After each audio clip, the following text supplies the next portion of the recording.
هەر سەبارەت بەم ڕێکەوتنی ئەمریکا و ئێران و ئاڵوگۆڕی زیندانیەکان و هەروەها پارە بلۆکراوەکانی ئێران گفتوگۆ لەگەڵ بەڕێز دکتۆر زێرەفان بەرواری مامۆستای پەیوەندی نێودەوڵەتیەکان لە زانکۆی لەندەن دەکەین. دکتۆر سڵاوت لێبێت لە لەندەنەوە لەگەڵمانیت. ئەم ڕێککەوتنەی نێوان ئێران و ئەمریکا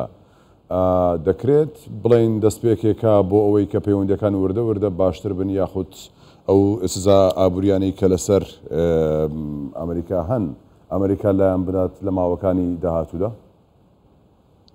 بله پیشکی سپاس بوده در فتح بگمان پیوندیت ولایت دیگریت امریکا گل ایرانت خناق جدا جدا دابوری نبتایبتی پشتی شورش اسلامی ایرانی کو ایرانش بلوک غربی در کتیاد زیاتر خود بلوک شرقی کری خدا نگل ایجار ایرانی حولتن دیداینه کو دولت کسر بخوب بیتن درست کردن بریارا خویاش در و داویا شویش گرنگ تر اغب و کو ایران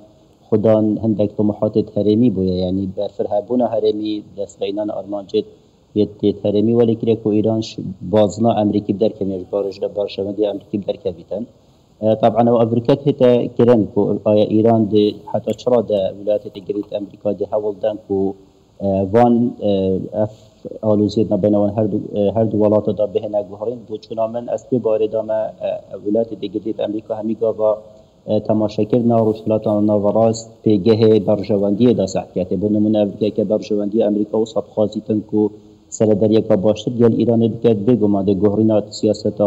خویا در وداکت گل ایرانی چون که امریکا حوال بردامینن و اینما برجواندی بردامیت هین اف پیشاتیت نی روشلاتان ناوراست تایبتی شر روسیل گل اوکراینیا و گهرینا پیگه هزه و افکشین سیاسی روشلاتان ناوراست هندید گهینیتن کو ایران اکشوان دولت ساقان گیره کو تشیتن دستوردان دولت دورو برد کتن گهرین دولت دورو برداب کت پیش واسه کو خصمت برجواندید خوب کت و گواشنا سر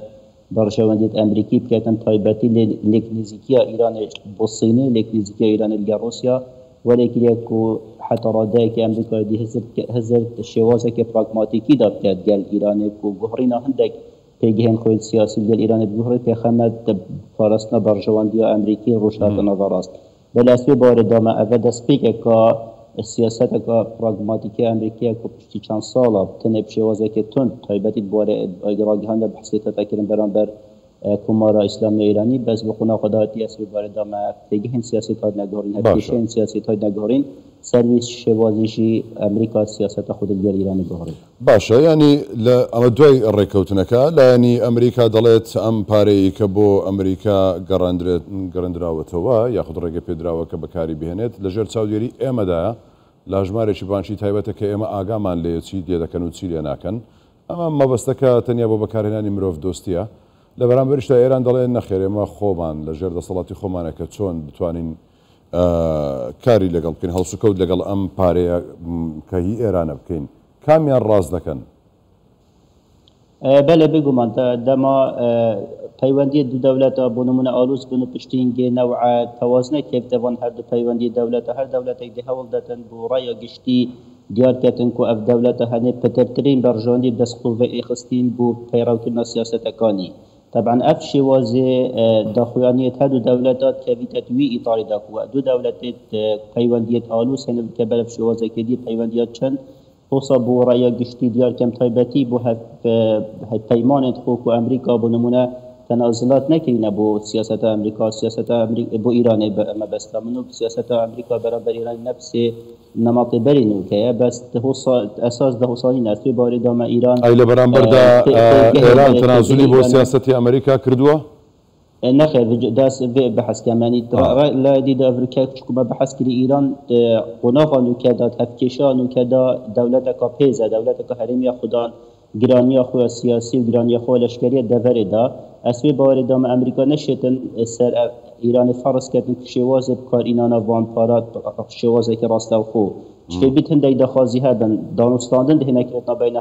هر دو الانا دا وش طبعا همي قبل دانستان الناس شيء بإيران هندك تنازلات بكت وأمريكا هندك تنازلات بكت بخامة هندي اف شواز اللي نزيكيت ما بين واندا بهتا جبا جكران بس في بارد ما إيران حتى أمريكا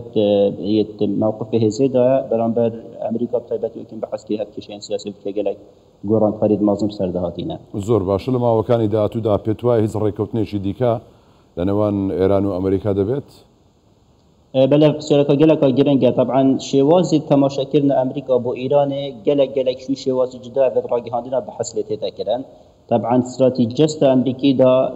تەماشاکردنە ئەمریکا بۆ ئیرانێ و تورکیا دوو دەولەتên هەرێمیên سەقامگیرن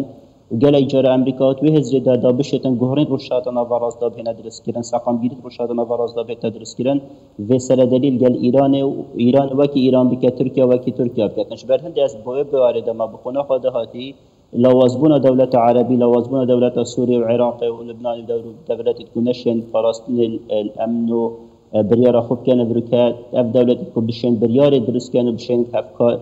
guherîna hevkêşa da bikin Tirkiye û Îran e ji ber hindê ez bû çûna me sal bînin bi xwe xwe de hatî Amerîka dê şêwazî siyaseta xwe gel Îranê guherîn wî şêwazî ku xizmeta berjewendiyê Amerîkî biketin rûşata nava rast. بەڵێ بەڕێز دکتۆر زێرەفان بەرواری مامۆستای پەیوەندی نێودوڵەتیەکان لە زانکۆی لەندەن لە لەندەنەوە لەگەڵمان بووی ماندوومان کردیت ماندوو نەبی دکتۆر.